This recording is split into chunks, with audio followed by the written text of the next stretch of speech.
Awesome. Okay, so let's get started. Thanks to everyone for being here and being on time. This is the first time I've done a webinar, so bear with me.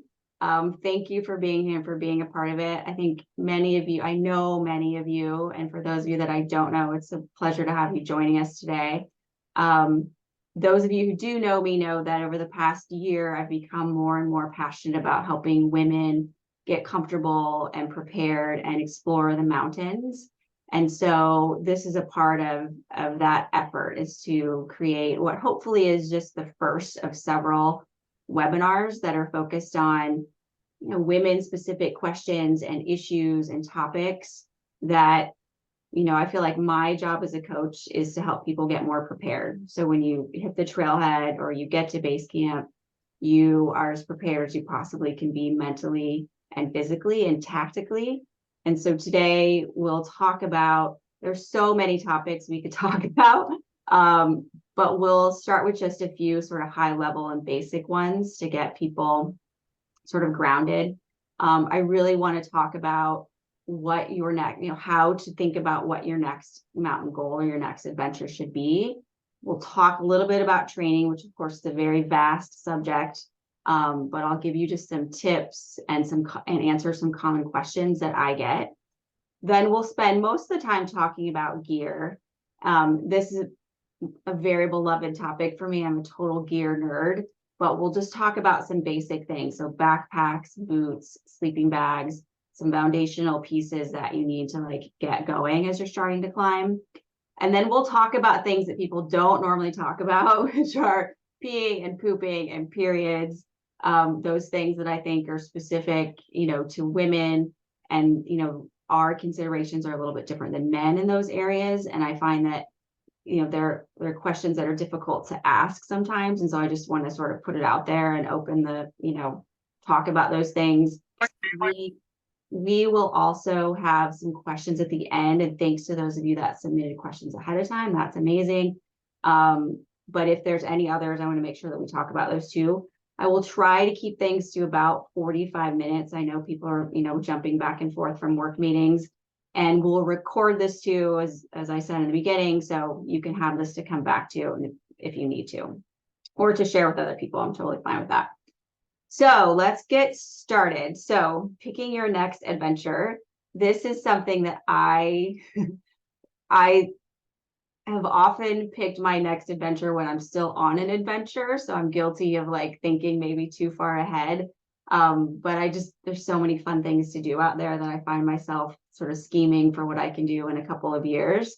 And I think it's important that you think about personally what your goals are as an adventurer, as a climber, as a mountaineer. So do you want to climb the 7 summits? Do you want to be more confident climbing with your friends locally? Do you, want to lead 5-10, for example? What are those sort of longer term 2 to 3 year goals that you would like to be able to accomplish?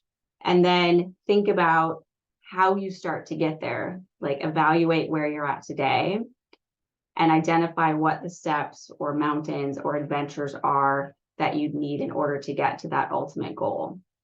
So when I decided that I wanted to climb K2, for example, I didn't tell anybody. So I was very self-conscious about how big that goal was. But I did think about, this is where I am today. I hadn't even climbed in Himalaya before. And I thought about my skill level, my experience, my confidence today.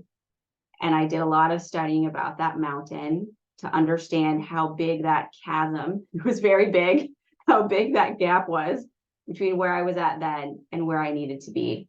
And then I planned other climbs, other courses I needed to take, other skills I needed both mentally and physically to get me ready to climb a big mountain like K2. So it really helps, I think, to think ahead. The other thing that I think helps a lot of people is to align yourself with friends or organizations that you admire that are also willing to share their experiences with you. I'm fortunate to live in Seattle, and there's, a couple of really reputable climbing organizations here that you can become a member of, and that will help you like matriculate through, whether it's rock climbing you want to get really good at, or scrambling, or something else. Not every part of the country, unfortunately, has those organizations, but if they are near you, I really encourage you to seek those out. There are a couple of US national organizations like She Jumps that also have programs that help you, that focus on women, that help you get those skills and abilities to get ready for whatever your next adventure is. I also think that when I was sort of starting out, I had a really good friend who was a really good rock climber, and I was more confident in alpine environments. And so we would be just partnered together, and we would go out for a day, and she would help me build rock anchors. And we'd go out on another day, and I'd help her with crevasse rescue. And so it was a really open, collaborative relationship that she and I had as we were both building our skills and learning from one another. And so that was a really fun way to get more confident too. I also see people who, maybe you climbed Rainier and you really loved your guide, and those guides are often willing to help you on a private level prepare for whatever your next goal is too. So really be thinking about the people in your circle, or the people you'd want in your circle, that could help you build those skills and that experience, and ultimately the confidence. I, as a coach, often see people who have complementary skills, and I will pair them together sometimes, especially if they live in the same city, and let them sort of get to know one another and start to plan trips together. So that's a really fun thing that I get to do as a coach. So those are my tips, or things to think about for how you start to build how you start to get ready for what your next adventure will be. But how do you actually pick the mountain is another important question. So the progression that I see for most people, men and women that I coach, is that they often start out hiking, or maybe they were really into hiking when they were kids with their family, and they did a lot of camping, and they're really comfortable being outside and being in the wilderness. And then they get curious about doing something a little bit more challenging. And often for many people, regardless of where you live in the US, and I think even in the world, Baker and Rainier in the Pacific Northwest are very common, first step in mountaineering, sort of technical climbing that people get into. So I really encourage you, if you're curious and maybe you're in this, you've been hiking for many years, and you're scrambling, and you've done some more adventurous things, those are really great mountains to check out if you want your first step into a more technical climb that's on a glaciated peak. And then often I think what happens is people then decide if they want to sort of adventure locally, and I would even say sort of randomly, this peak sounds interesting to me, I'm gonna get some friends together and go climb it, and it's in Iran. And so I think that's really cool that people want to just adventure all over the world and pick different mountains or treks that they want to do. There's a large, I think a growing number of people who want to climb the 7 summits. I talk to people probably at least once a month who are very new to mountains and have set that goal. And I think it's awesome that people set that kind of big, huge, audacious goal. And so there's some consideration there too. And it kind of splits, in my experience, into one category or the other. People either want to climb the 7 summits, or they want to just be a better all-around mountaineer and be able to climb somewhere in the world every year. And I think the starting point for both of those tracks, regardless of which one you're on, can be something like an easy expedition style climb. And this is, as I was writing this slide, I was thinking about, as I've started to organize, or I would say host, because I'm not guiding, but hosting more women's climbs, we've sort of followed this track, because we had an awesome climb of Mount Baker last summer. And now I'm hosting another climb in Ecuador this coming February, which there's still a couple spots on if anyone's interested. But I think those are two good entry points into bigger expedition style climbing. So things like Kilimanjaro, volcanoes in Ecuador or even Bolivia or Mexico, because they give you a taste of what expedition style climbing is like. And it can be challenging. I've coached some people who were really solid climbers, who've done a lot of things domestically, who went on an expedition and hated it. They hated being away from their family for that long. They felt really stressed about leaving their work behind, and it just wasn't for them. So I think it's good, like most things, to sort of tiptoe into it and see what expedition style climbing is like. You also, and all of those mountains listed here are about 19,000 feet. So you get to climb higher than just about anywhere you would be, with the exception of Denali in the US, to see how your body reacts to altitude, to see, what it's like to acclimatize, what it's like to carry a heavy load, what it's like to be on the mountain day after day, what it's like to not shower for 15 days in a row. All of those little things that can be challenging when you're on an expedition. So that would be my first, that's what if you're curious about starting to climb bigger peaks, I would look at those mountains. And we can talk to you about, I'm happy to recommend or share my experience with different guide companies to share, how they're sort of nuanced and different. If I get a lot of questions about which of the seven summits should I climb first, or what's the order that I should climb them in. And there are a lot of things to think about there, not the least of which is money, because it's a very expensive endeavor.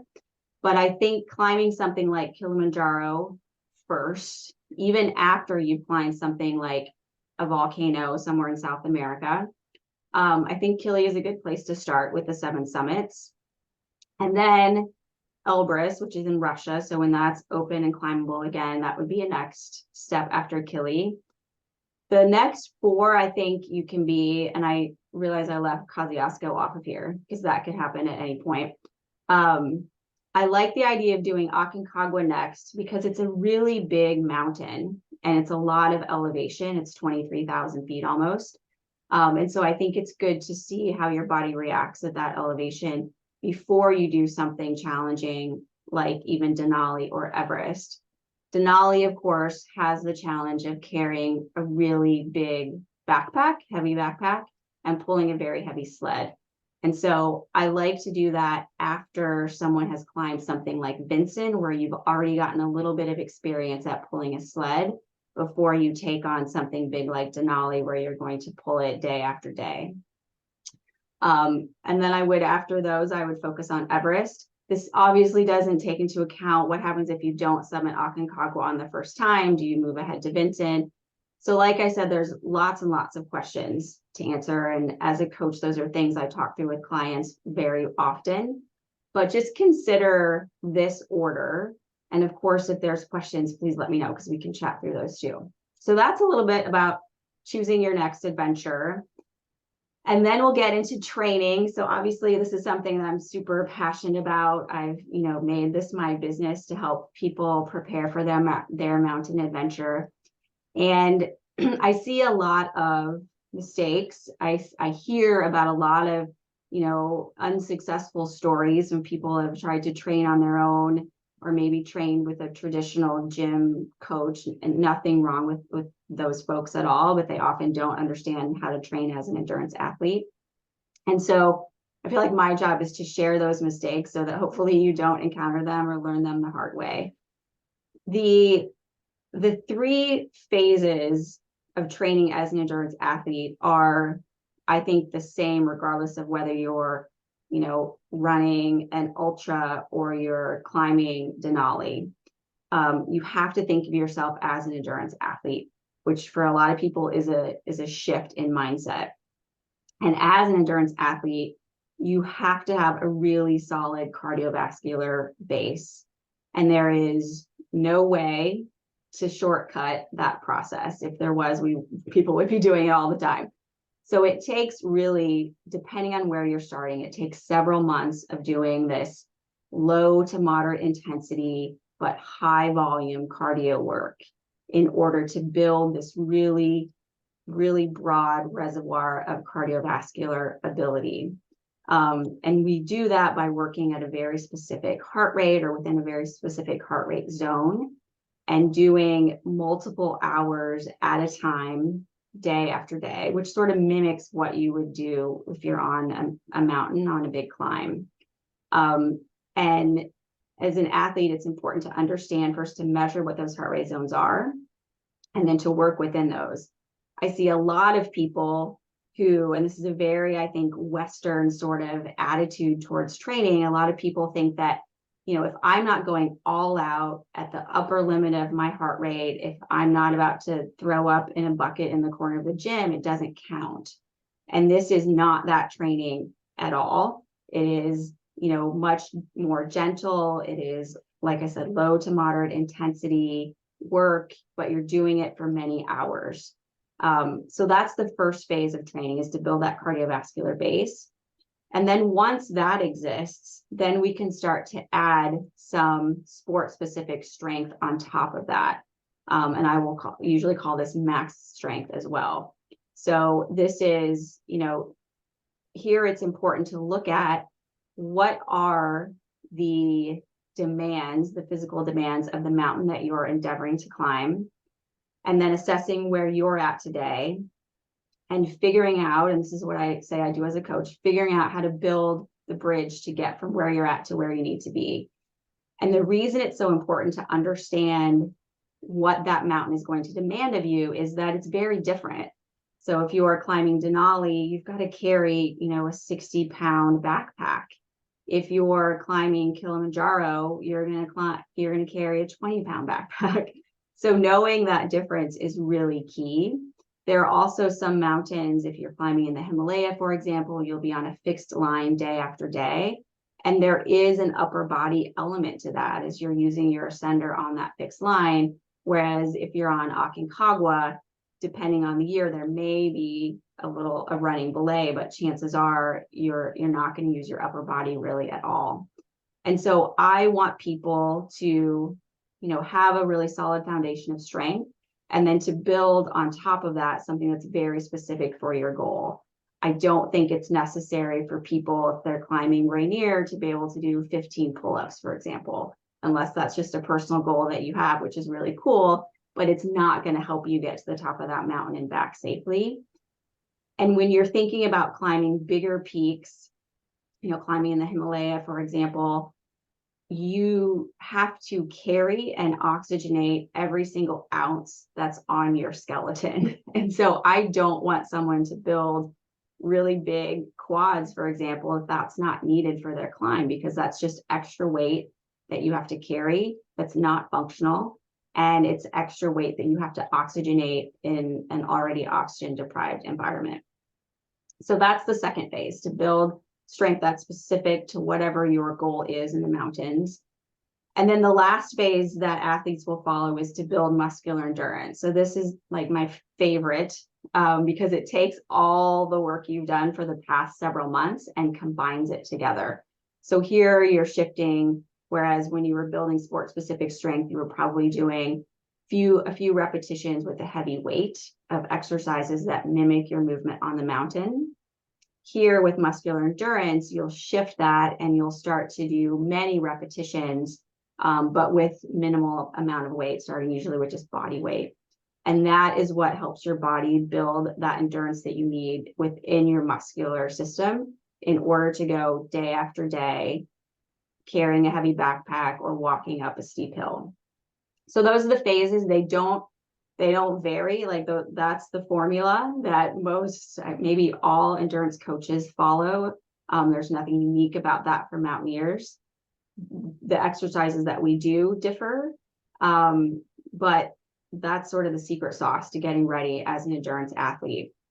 So you can see the mistakes here that I've listed. One of the common questions that I get is, when do I start training? And there's not like a cut and dry answer to that question, because every mountain is different and every athlete is different. So I will say, if you have a solid history of training, especially endurance training, even if you've been mildly active for the past couple of years, you probably have a decent cardiovascular base already. And so maybe you can cut a month or two off of your training program, off of the length of your training program. But for most people, if I get exactly what I want as a coach, I would like to have 6 months to work with just about everybody, because I think it helps us sort of level set your base fitness. It helps us start to build a really strong cardiovascular base. And it also gives us time if you fall and twist your ankle and you can't run for 3 weeks, or if your sister comes to town unexpectedly and you've got to deal with that, or you have a big trip that comes up for work and you have to travel and that takes you away from training.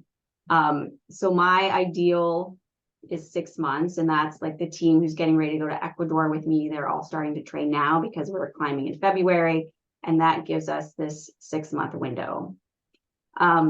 Another question I get often is, what do I do? Like, I've been fortunate to coach many people from, year after year, mountain after mountain.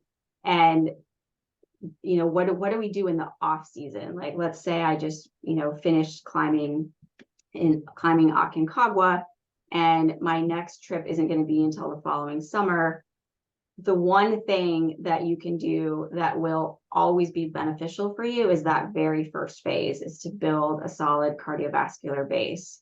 I always go back to the example of during COVID, when everything shut down, everyone stopped climbing. The athletes that I continue to work with, this is what we did. And it was not super exciting, not super sexy, but when they came back in a year and they were ready to start training for a climb, what they could do in the mountains was so much more impressive than it had been before. They were able to go longer days at a higher intensity with a lower heart rate, and they were just super ready for more endurance activities because they'd spent almost a year doing almost nothing but building their cardiovascular base. So that's a good off season. I also always encourage athletes to give yourself a break. If you've just trained for 6 or 9 months and then gone on a big trip, a lot of times people are ready to get right back into training again. And I love that enthusiasm. And I also don't want people to get burned out, and I want people's bodies to have a break. So I always encourage people to take a month and do whatever you want. And for most people that are endurance athletes and mountain athletes, that doesn't, I know they're not just going to lay on the couch and eat ho-hos, that they're still going to be running or biking or doing something that they love. And so that reset, I think, is really important, because it helps you just, kind of get out of the rigor of a sort of strict training plan and do what you love to do in terms of training. So those are my training trips. I feel like I'm talking a lot because we're only on slide 5, but let's get to gear.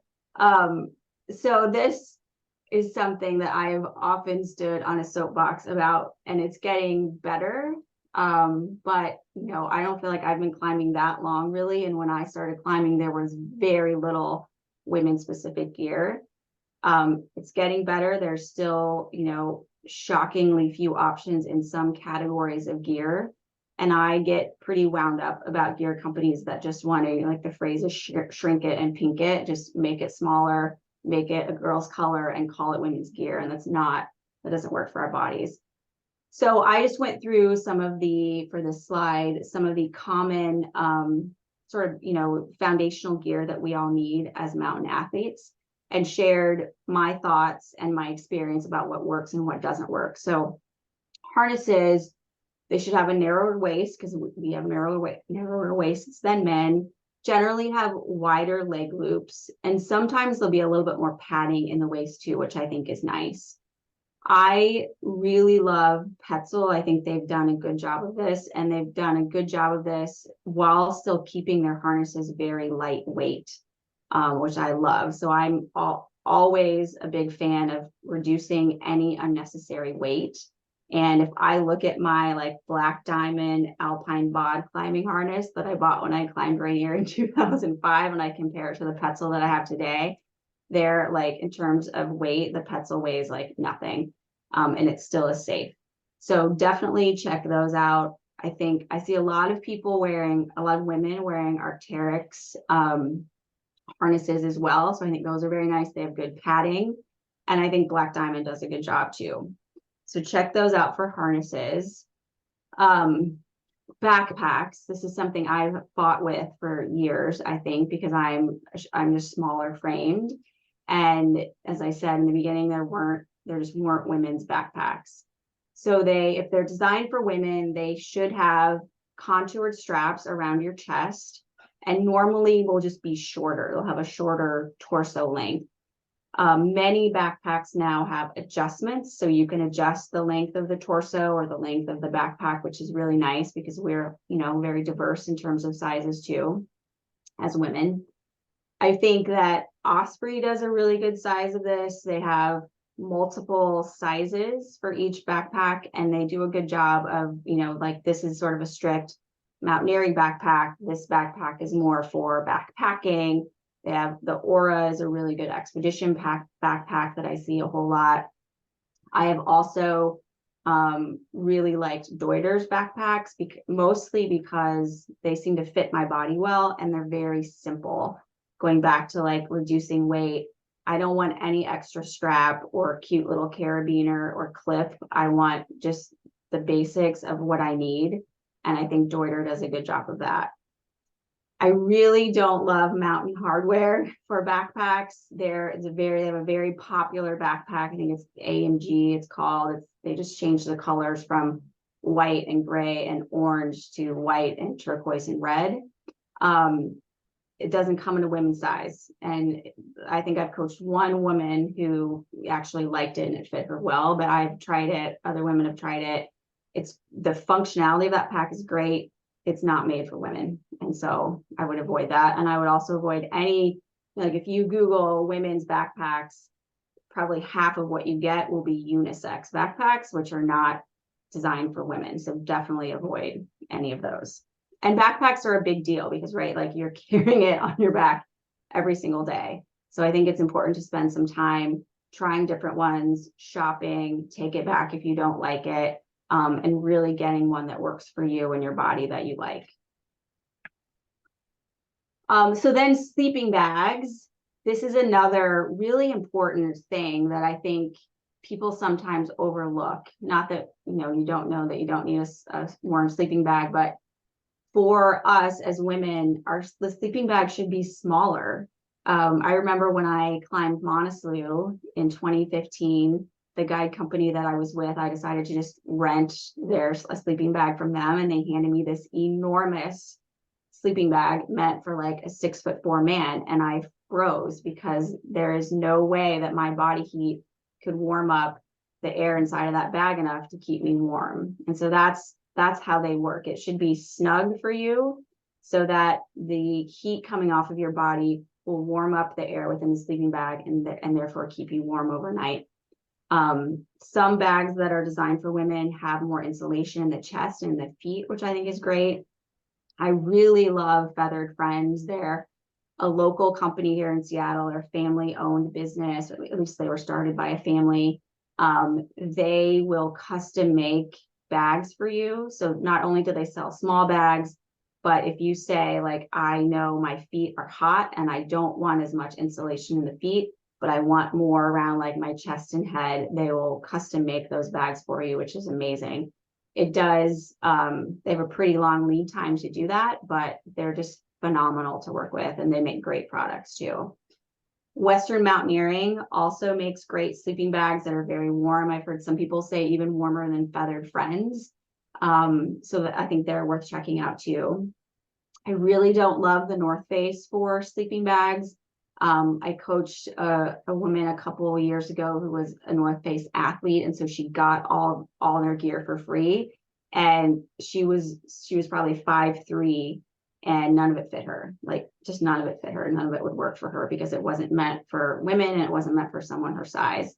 So I tend to avoid them, especially for sleeping bags. Boots. So I have pretty finicky feet. I've had a couple surgeries, and I've spent a lot of time trying to figure out the right boot, sock, insole, boot warmer combination. So this is, and I have conversations with a lot of people that I work with about, this topic as well, because it's sort of like a backpack, maybe even more important than a backpack, because if your boots don't fit well, you're going to be miserable. You're going to have a whole nother level of stress to deal with on the mountain. So there's really, especially the more technical you get, there's only 5-ish companies that make boots. The more technical you get, like 8,000 meter boots, for example, I don't know of a company that makes women specific 8,000 meter boots. Hopefully that will change, but it hasn't yet. So when you're looking for hiking boots, running shoes, less technical, it's easy now to find women specific styles, but more difficult the more technical you get. And each of these companies are a little bit different. So La Sportiva is really known for a narrower fit for narrow feet. My feet have gotten wider over the years, and I love La Sportiva, but they're getting harder for me. They tend also to have pretty good sensitivity and precision in them if you're doing something like ice climbing or some sort of technical climbing. Mier, a French company, is also known for being good for narrower feet. I think those boots hold up really well in alpine environments too. I see people that use them year after year and still love them. Looking at different focus areas, I guess, for these manufacturers, Loa is one that a couple of years ago I really wouldn't have even put on this list.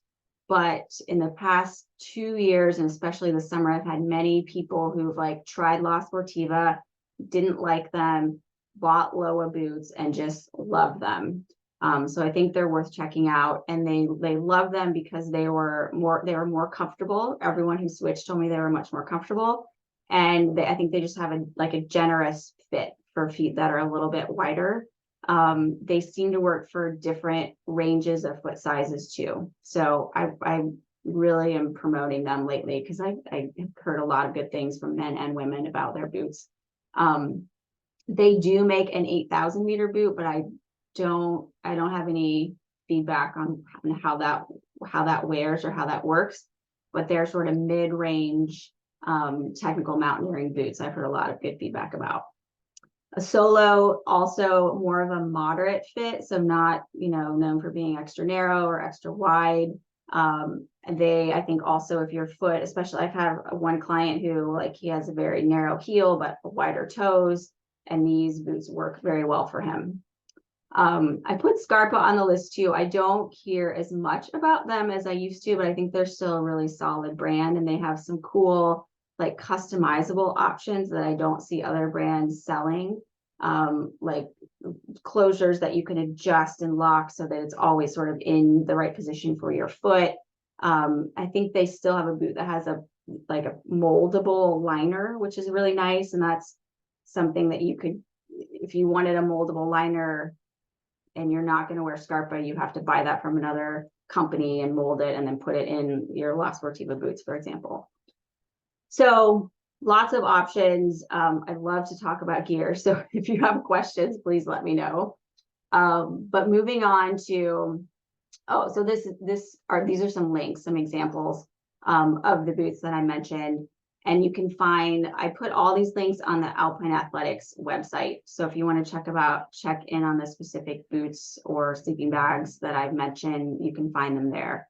But for single mountaineering boots, the Loa is the Alpine Expert 2. Soleil was another brand that I like. Crow GTX, and then for La Sportiva, the Nepal Cube is very good. And like I said before, double boots. There's just not a good option for 8,000 meter boots for women yet. Hopefully that will change. I see a lot of people who like the La Sportiva G2 and the Spantic. I've worn the Spantic for many years, and that's what I'll wear when I go to Ecuador in February. And then I still like La Sportiva's Olympus Mons for 8,000 meter boots. I think they hold up really well. I think that now they've got ski options. So I think that's a really good choice if you're looking for 8,000-meter boots. Okay, so then we'll talk about our favorite topic, which is peeing and pooping and periods. And again, I bring this up because, I just don't think it's talked about very much. So I think it's important to bring it up and to have a forum where we can talk about it and ask questions. So get a pee funnel. I think it is the best way to pee when you're in the mountains or when you're, wearing a harness or need to be inconspicuous about it. It's a weird feeling to pee standing up. So the first time you do it, please practice like in the shower, and get used to that feeling. But it's important to move up to practicing it while you're wearing a harness and while you're wearing clothes, because it can be a little bit tricky to have, your harness on and have to get that funnel down your pants next to your body while you're wearing multiple layers. So it's really important to practice that ahead of time. I really prefer the freshette funnel because it is rigid, and to me it's easier to get into position than like the Shiwi, for example, which is more flexible.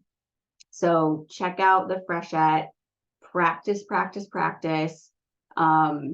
and then work up to, like I said, wearing it with, underwear, long underwear, pants with a zipper, and a harness, because that's most likely the situation you'll have to use it in. I really love now that there's this Kula cloth, which I'm sure some people have heard of and maybe use. I think it's a really cool company that was started by a woman that's sort of taking the shame away from like us needing to pee when we're outside. So it's a cloth that you use to wipe. And then the idea, you can hang it on your backpack. And the idea is then that the sun's ultraviolet rays will sterilize any bacteria that's on the cloth. It's made out of special fabric that allows that to happen. So I think those are really cool, and they come in fun colors. And I like always see women now with them hanging on their backpack. So I think that's really cool. If you like sometimes, so there's the whole like logistics of having to pee or poop. One trick, I think, if if you're not using a funnel, is to just put your backpack in front of you, make sure you got the hill going the right direction, and just sort of hug your backpack as you pee, because that gives you a little bit of privacy. I've also been climbing with women that are just very awesome about like, we're going to all stand in front of you and let you do what you need to do, and that's fine. So that's kind of the benefit of climbing with a bunch of women. But there definitely are some tactics you can follow that will still give you a little bit of privacy if you need to go. For pooping, whole different ball game, and it's not uncommon to be at elevation, and you're on an expedition, maybe you've got a little GI thing going on, you're eating weird food. It's not uncommon for it to happen at the worst possible time. I've heard of people wearing Depends or wearing diapers before they summit Everest because they just don't want to have to deal with it. And so that's certainly one strategy. It's not uncommon for people to do that. I've had to poop on the side of K2 in a very precarious spot where I needed to be wearing a harness while I was doing it. And so the key, if you're in a situation like that, is to just think a lot about what you're doing, because you have to unhook your leg loops, but leave your waist buckle still intact so that you've got some sort of safety while you're doing it, and then like shimmy your pants down and then do what you need to do. One thing that makes it a lot easier is to get all of the zippers to align. So I have taken my like heavy down pants to a seamstress and had her add basically a zipper from my belly button like up to my back, so that all I had to do was unzip that. And then I had her do the same thing for the fleece suit that I wore underneath those pants. And so I could undo both of those zippers. I just didn't wear any underwear, undo both of those zippers, and then I had full access to whatever I needed to do. And I think that is a really good tip that makes things a whole lot easier, especially when you're on an expedition or on a big mountain. Most, probably all down suits will come with, and this is another reason why I love Feather Friends, because you get to say what kind of zipper you want. So there's either a rainbow zipper that kind of goes in a semicircle across the back of across your butt, or there's sort of the crotch zipper. So think of your zipper strategy and get all of the layers that you're going to wear, especially on a big summit, to align so that you just can more easily access what you need to do what you need to. Periods. So I don't think anyone has studied this, but there seems to be something in my experience about them happening at elevation. And I don't know if it's just the stress and your hormones are fluctuating unexpectedly, but I, gotten my period when I didn't have an IUD. I got my period like on summit night, almost without fail. So there's definitely something there. I don't know what the research is, but there's a couple of things you can do. And again, I'm not a doctor, but these are things I've heard other women doing. You can delay your period if you're on the pill, by continuing to take the pill. My understanding is that's totally safe to do occasionally. You can also get a prescription for a progesterone, which will have the same effect. So that's something to talk to your doctor about. There's also some really cool panties that have been on the market for a few years. Thinx, I think, is the original version, but I think there's some knockoffs now that are maybe a little bit cheaper and probably just as effective, but they basically prevent you from needing to use a tampon or a pad, and they are absorbent and they're antimicrobial and they don't smell and they're pretty amazing. So I would usually just wear these panties, and then after I was done wearing them, put them in a like triple bag, Ziploc bag, and then just wash them when I got home. And I think that's a great option. I know a lot of women who like to use the cup. I just think that I don't know how to be so good about placing it. And I worry about just hygiene. If you had to remove it and you were on a mountain, I think that could be challenging. So for me, it's the panties that are the way to go. And I'm, if you guys have other tips or anything, please share, because I think we all have this sort of challenge, and the more we can share information about how we successfully, or maybe even not successfully, navigate it, helps all of us. So that's my advice about those areas. Just before we move into questions, choose an adventure that you're super excited about. Like, you have to be really stoked about whatever that next climb is, because you're probably going to spend some money doing it, and you're going to invest a lot of time and a lot of your energy into getting ready for it. Think about something that builds your experience and your skill and gets you closer to that ultimate goal. Or think about things that you just find fun and interesting, and seek out mountains and people to do that with. I think it's important to get everything super dialed in and tested. We didn't talk about nutrition today. It's a whole different topic. But just get everything as dialed in as you can before you go. Think about a training plan that's focused on building the strength that you need for that mountain goal, as well as building your endurance. Test everything, and then note. I really like this idea of noting what worked well and what didn't. So I still, when I get home from a big expedition, will write in my journal, this was great, this piece of gear didn't work. I saw someone on the mountain who had this really cool thing that seemed like a great idea, and I want to try that the next time. So note what worked and what didn't work well, and then just tuck that away for your next adventure, and you can pull that out and have a good place to start from. So thank you, everybody. We're at about 11:45 for those of you in the Pacific time zone. I do want to have a couple questions. I know, Melanie, thank you for sending me some. I have answers to those ready to go, and we can address them. But let me just open it up for those of you that are here, if there's anything that's on your mind that you want to bring up to chat about. And I guess if you raise your hand, then we can unmute you.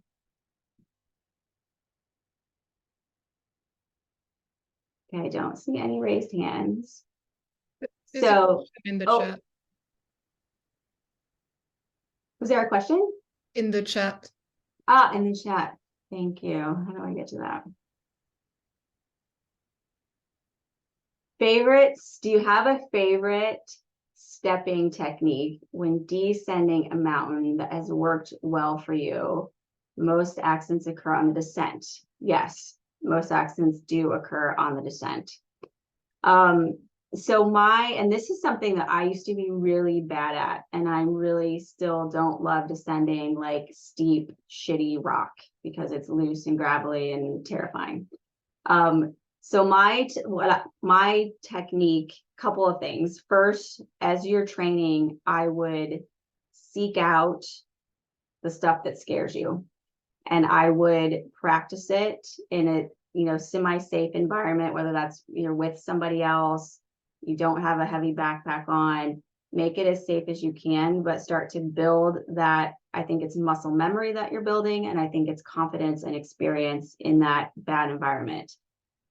If I'm descending and it feels super sketchy to me, I will just use 2 trekking poles. And I think about that as giving myself 2 points of contact, 2 additional points of contact. And I will think about keeping my body very upright. So the thing I tell myself is nose over toes. You don't want to lean forward and you don't want to lean back, because that will promote sliding and you're more likely to lose your balance. So be very straight, very upright, nose over toes, and then use those 2 trekking poles out in front of you to create some stability before you step forward. And I think this only comes with practice. And people that I coach who don't live in a place where they have access to that kind of steep terrain that needs to be descended, it's really tough for them to get it. So practice, do it, in a safe environment, and then build up, get the technique down and the comfort level, and then add a backpack, and then add a little more weight to that backpack. So you're doing it in an environment or, in a way that's a little bit less stable, and you can start to just keep advancing your comfort. That's a great question. Oh my gosh, we have so many questions now. So Astrid, hi, how are you? Let me see if we can. Hi, Lisa. It's so nice to see you again. How are you? Good, thank you. I have a couple of questions. One is Diamox that a lot of people don't want to talk about. Yes. It personally helped me a lot at Kilimanjaro, and mountains that do not require several days to summit, people tend to avoid taking Diamox. Yes. Rainier and other mountains. But frankly, I live at sea level, and with all the training in the world, sometimes that's not enough. Yep. I believe the Diamox helps, but I wanted to get your input on that. That's my first question. Second question is, after 12,000 feet, going higher, some guides don't want you to use trekking poles, but your ice axe only. I personally need both. Yes. So I would love to hear your opinion on those 2 issues. Thank you. Yes. Let's start with the trekking pole question, because I get very frustrated when mountain guides or anyone say there's only one way to do something. And often that one way is based on their experience with men, because 67% of people climbing mountains are men. So I think that if you need a trekking pole, Astrid, you should carry your trekking pole. I think that's part of us being confident as women to say, look, I've trained, I've climbed these other mountains, I have this experience, I know this about myself, and I know it will make this climb safer for me if I carry it. And so I think it's about us standing up and saying what we know to be true for ourselves. And I have no issue with you carrying a trekking pole and an ice axe at all. And I would assume too, like if you've used that combination before, you know how to do it safely. You know how to switch. If you're traversing, you know how to switch so that your ice axe is always on the uphill side and you've got your trekking pole down here. Like, yes, carry your trekking pole, Astrid. Thank you. I'm glad you said that. I should have spoken up, but anyway. It's hard. It's very hard. Yeah. So Diamox. So I have used Diamox a lot in the past. I think, and there have been many studies that have proven that it is safe to use and that it helps with acclimatization. I don't necessarily agree with like on Aconcagua, for example, is sort of standard. The guides there don't want anybody taking it.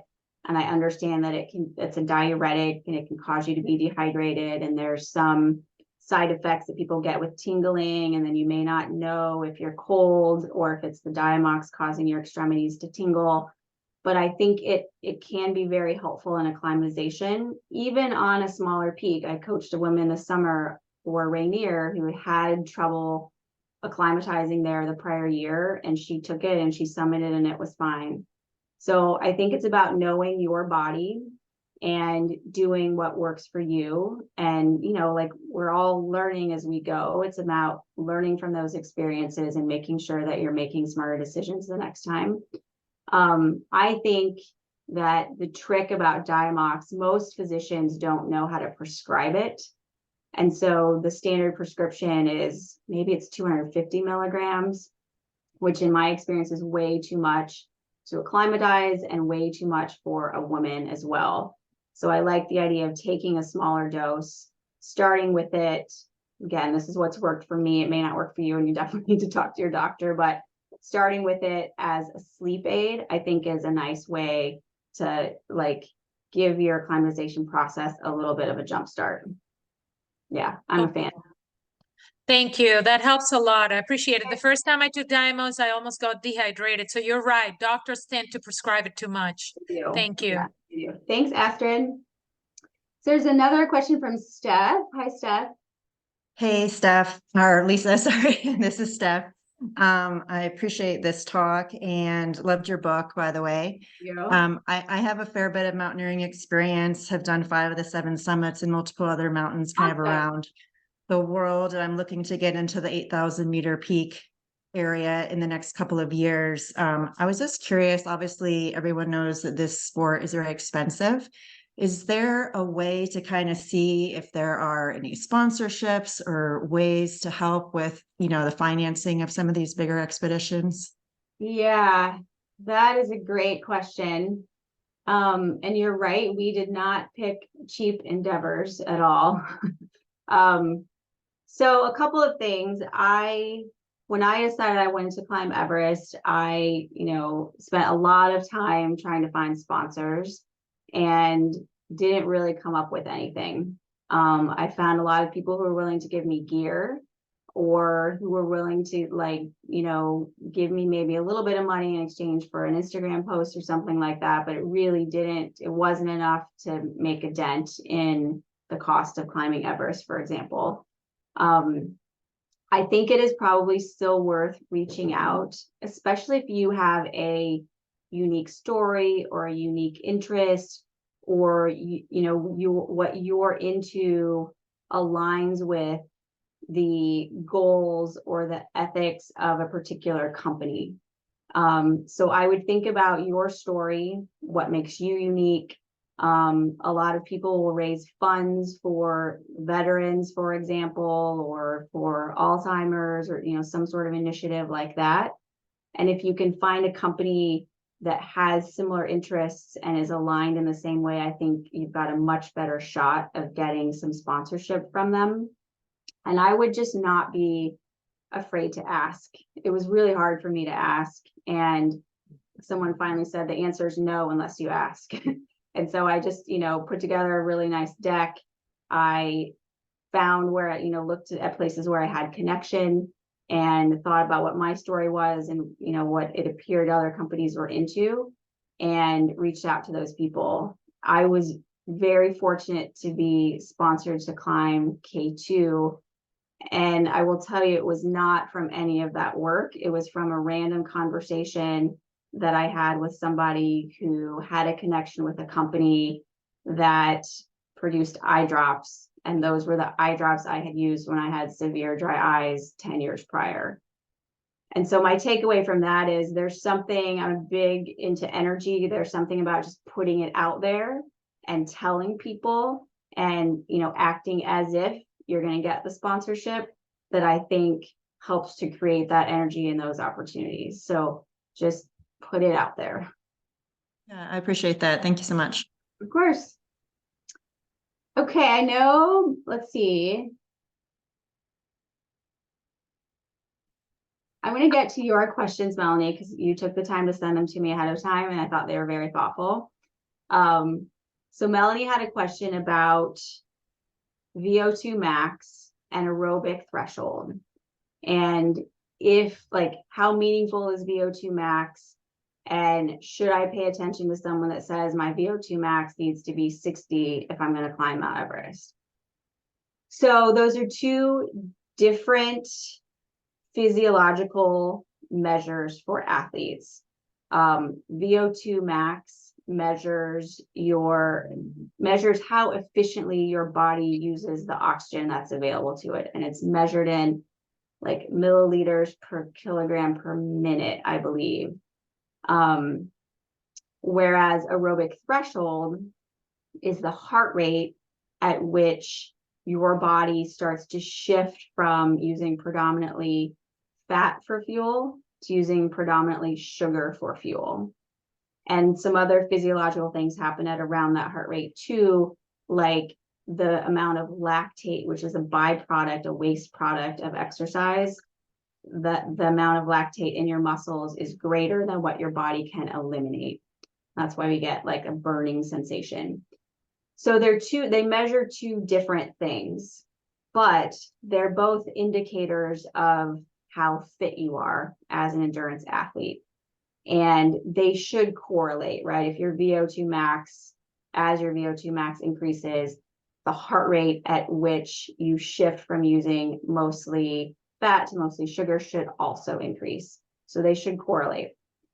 I don't hear a lot of people in the mountaineering community talking about VO2 max. I think it's very common in other more intense sports or endeavors like biking and cycling, or biking and running, where you're like almost at your red line all the time. Like you want to like use absolutely as much oxygen as you can. You're pushing your body to the absolute limit.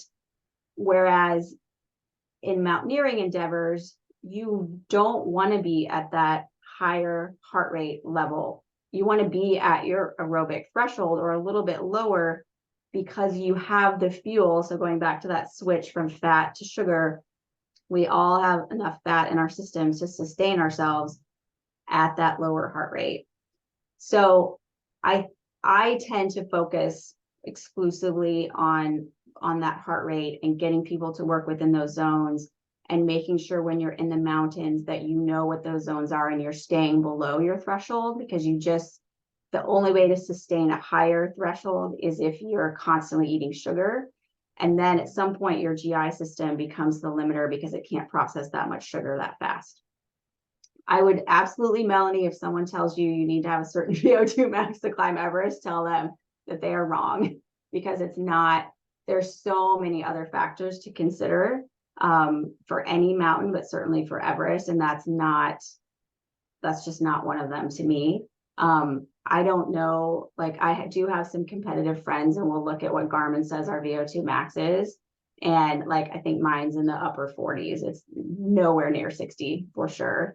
And just side note on that, if you're using something like Garmin, it's important to understand the algorithm that it's using, because my understanding is it prioritizes cycling and running and deprioritizes hiking. So if you're doing a lot of hiking, that's not going to contribute to an increase in your VO2 max the same as if you're doing a bunch of running and cycling. So a little note on that. So great question.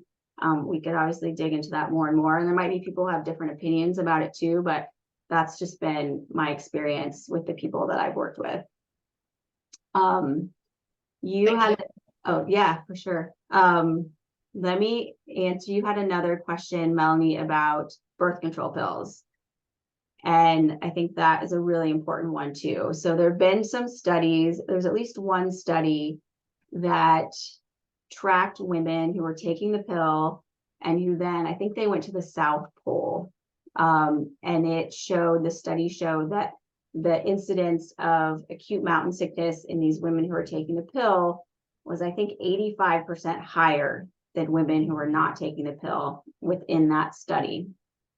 So that's, concerning. So then the conclusion was that if you're taking the pill, you're not going to be able to acclimatize as well or as quickly, and you're more inclined to get acute mountain sickness if you're taking the pill. I haven't seen a lot of studies that substantiate that, and I have questions about the subjects of that study and whether they had been to elevation before, because my experience has been that there are some people who just, they know when they get to 12,000 feet, they're going to get a headache and they're going to be nauseous, and it's consistent and it happens every single time. And there's other people who can be 20,000 feet and still have an appetite and no signs of AMS or very mild signs of AMS. So I think it's a very personalized thing, and it's personalized, and it's also not a guarantee, which is the tricky thing about acclimatization. I have, you know, been on a peak and felt pretty good and felt like I was acclimatizing sort of on schedule, and then climbed the next year and been at a lower elevation and felt horrible and been nauseous and not had an appetite. So there's a lot of factors, I think, that come into play. I obviously talked to your doctor, but I think stop taking the pill is probably an extreme step, unless you know personally, like you have the experience to say, I climbed to 20,000 feet. I wasn't taking the pill. I acclimatized very smoothly. I went back to that elevation and I had a very different experience. Then I would look into whether it made sense to stop it while I was climbing. I don't hear, you know, women saying, oh yeah, stop taking the pill because I have a big climb coming up. I don't think that's a common way to assure that you're more likely to acclimatize and less likely to have AMS. So my advice would be talk to your doctor. I don't think it's necessary to stop taking it. What I do hear more commonly is that women, you know, continue taking their pill consistently in order to prevent their periods, which is giving them more progesterone. And that is the hormone that study that went to the South Pole thought or felt was causing the more acute AMS symptoms. So that's my advice. Good question. Thank you very much. Yeah, of course. Any others? And if not, we'll get to your last one, which is the fun one, Melanie. So there's a lot of logistics that go into playing a big climb, of course. And one of them, my dog is on the floor sleeping next to me, snoring, is what do you do with your pets? And so there's a couple of things that I have done that made it a lot easier for me. So there's a website called Trusted Pet Sitter, which basically is like a house swap. So it's people who are traveling, and I've used this 3 or 4 times. And some of the people, like, this is their full-time gig. They just travel and they get to stay in your house for free and watch your pets. And they don't pay to stay in your house, and you don't pay them to watch your animals.